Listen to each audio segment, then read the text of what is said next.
Tu t'attendais à revenir ici après tant de mois? Je ne m'attendais pas à ce que ça dure aussi longtemps. Au début, ils m'ont dit, dans 3 mois, tu pourras de nouveau courir dans Tel Aviv. En vérité, c'est plutôt 2 ans. Voici Aaron Borz. L'été dernier, il était occupé à se marier. Mais cet été, il est sur le point d'être réadmis à l'hôpital pour la seconde fois, après avoir subi une blessure qui a changé sa vie. Octobre 2023, Aaron était rappelé dans la réserve après l'infiltration des terroristes du Hamas dans le sud d'Israël et le massacre de centaines de civils. Moins d'une semaine après l'attaque, le réserviste, alors âgé de 33 ans, se retrouve à combattre dans le nord de Gaza, jusqu'à ce que son unité de combat essuie les tirs de snipers du Hamas, cachés dans une école. Notre mission était d'écarter les dangers dans les maisons, chercher des tunnels, mettre la pression sur le Hamas. Nous avons dû passer devant une école de l'UNRWA. À l'intérieur de cette école, nous ne le savions pas, mais il y avait des terroristes du Hamas qui nous attendaient. Mon officier a été le premier à chuter. Il était dans un état terrible et en une fraction de seconde, j'ai décidé de sprinter et d'essayer de le sortir de là. Le même sniper qui lui a tiré dessus m'a tiré dans la jambe droite. Alors que je rampais, j'ai été touché à la jambe gauche par une balle de Kalachnikov.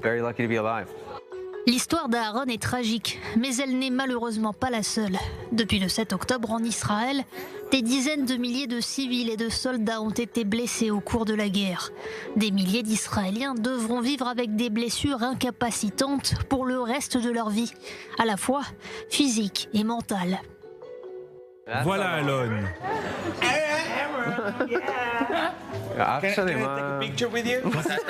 Pour l'opération.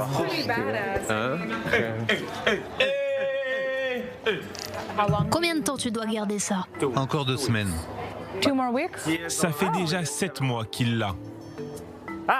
C'est ce que tu fais? Tu fais peur à tout le monde comme ça? Oui, ça ne fait pas mal. C'est simplement lourd. 2 semaines et c'est fini? Oui, après ça sera son tour. Aujourd'hui, Aaron nous fait visiter le centre médical Sheba, où il a vécu pendant 5 mois, alors qu'il subissait de multiples interventions chirurgicales. Il revient encore ici 3 fois par semaine pour sa rééducation. Aaron, j'ai l'impression de marcher avec une célébrité partout où tu vas. C'est ici que j'ai commencé la kinésithérapie après l'hôpital. C'est à ce moment-là que j'ai cru que l'os se développait parce que j'étais capable de marcher sans béquille. Il s'avère que ce ne sont que des muscles et un métal très solide dans ma jambe. Qu'est-ce qui se passe si jamais l'os ne se développe pas? Alors je marcherai avec des béquilles à vie. La balle qui a touché la jambe droite d'Aaron a détruit 8 cm de son os. Les médecins pensaient qu'il commençait à repousser, mais il vient d'apprendre qu'il allait devoir subir une nouvelle opération avant d'en arriver là. C'est dur de faire des flexions de jambes et de garder l'équilibre. Ce sont des choses que je dois réapprendre pour recommencer à marcher. Certaines personnes voient ça et se disent c'est littéralement un enfer. Il en va de même pour beaucoup d'autres choses dans la vie. Quand tu ne l'as pas, tout d'un coup, tu en as vraiment envie. Je pense à toutes les fois où j'ai voulu aller courir ou faire des semi-marathons à Tel Aviv. J'aurais dû en faire plus à l'époque. Depuis le 7 octobre, plus de 17 000 civils ont été blessés dans la guerre qui a suivi. Près de 3 000 ont subi des blessures modérées à graves et plus de 140 sont morts alors qu'ils étaient soignés à l'hôpital. Les chiffres ne sont pas si différents lorsqu'il s'agit de soldats blessés. Plus de 4 300 soldats ont été physiquement blessés et des milliers d'autres souffrent de problèmes de santé mentale, tels que le syndrome de stress post-traumatique. Ça, c'est ma prothèse. Je suis amputé au-dessus du genou. Daniel Kopilov a tout juste 20 ans. Il aime faire des randonnées et la nature. Il s'est enrôlé récemment dans l'armée israélienne, comme presque tous les jeunes de 18 ans. Il venait de terminer sa formation de commandement lorsqu'il a été appelé à servir à Gaza. Le premier jour, son unité entrait dans un bâtiment piégé. J'étais le premier à entrer dans le bâtiment avec mon officier. Les terroristes ont activé le piège à distance. Le bâtiment a explosé. J'ai le souvenir que ma jambe a été coupée net. 3 de mes amis sont morts. Je suis resté inconscient pendant 2 jours et demi. On m'a amputé la jambe, on m'a enlevé une partie de l'estomac. J'ai aussi été brûlé sur les mains et le visage.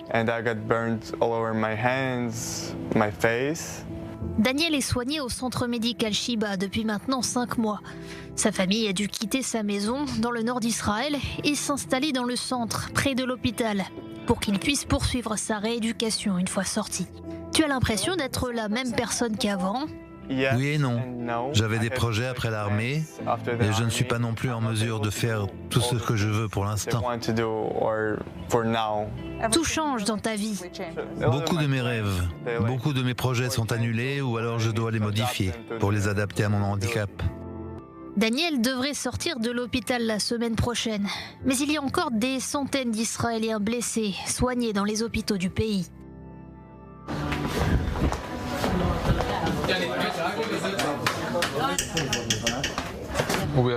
Nous traitons actuellement à peu près 110 patients qui ont été blessés pendant cette guerre. Nous avons traité près de 600 patients dans le centre de rééducation, rien que pour cette guerre. Il y a beaucoup plus de patients soignés pour des blessures. Le nombre de patients traités a considérablement alourdi le système de santé et de défense d'Israël. Alors que beaucoup sont censés recevoir une aide financière du gouvernement, il n'est pas toujours facile de l'obtenir. On doit attendre plusieurs semaines pour être remboursé. En sortant de l'hôpital, de retour à la maison, certaines personnes ont besoin de chaises dans la douche, d'autres ont besoin de rails dans la salle de bain. Ce sont des choses pour lesquelles il faut faire des demandes auprès du ministère de la Défense.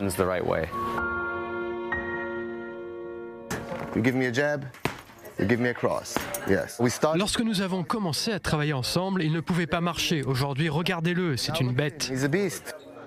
Tu as l'impression d'être défini par ta blessure ? Je m'appelle Aaron Bors, j'ai ma propre vie et ma vie comporte plusieurs niveaux. Aujourd'hui, ces niveaux sont complètement transformés. Ma vie maintenant tourne autour de cette blessure. Un jour, pas si lointain, espérons-le, ce ne sera plus qu'une simple cicatrice et je pourrai en parler dès que je le voudrai. Les gens sauront que je suis blessé ou que j'ai été blessé uniquement si je décide de leur en parler. J'ai hâte que ce jour vienne.